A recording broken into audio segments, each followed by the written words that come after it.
Hindi sinasadyang magkatagpo ang landas ni Bogs at Moira.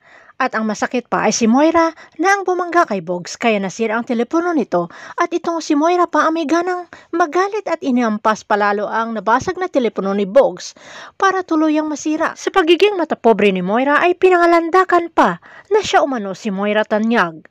Asar talo na umuwi si Bogs sa kanila at out of curiosity ay sinerch nila kung sinong aba itong si Moira Tanyag at doon nalaman itong si Moira ay asawa ng may-ari ng Apex at asawa ng may-ari ng telepono.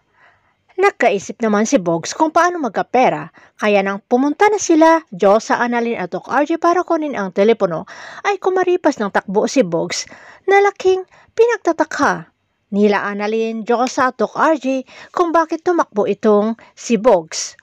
Samantala, balak pupuntahan na sana nila Bogs si Moira para ipatubos ng malaking halaga ang telepono ni Doc RJ. Pero dahil kailangan burahin ni Bogs ang kanyang mga selfie ay aksidenteng napanood ang selfie video ni Doc RJ na nag-iwan ng ebidensya na si Moira ang nagtulak sa asawa sa hagdan at si Zoe hindi nito totoong anak kundi tanging si Annalyn Santos lamang.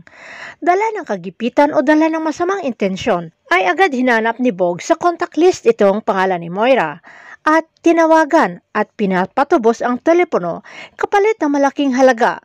Sa simula ay ayaw pa maniwala ni Moira pero nang sinabi ni Bogs na mismo ang asawang doktor na nagka-amnesia ang nag-selfie video ay abot ulo naman ang kaba ni Moira lalo na kapag mapasakamay ni RJ ang lumang telepono nito ay malamang sa malamang babalik ang memorya ng kanyang asawa. Talagang umaayon pa talaga kay Moira ang panahon para hindi mabisto ang krimeng ginawa. Abangan na lang natin ang susunod na episode dito sa Abot Kamay na Pangarap.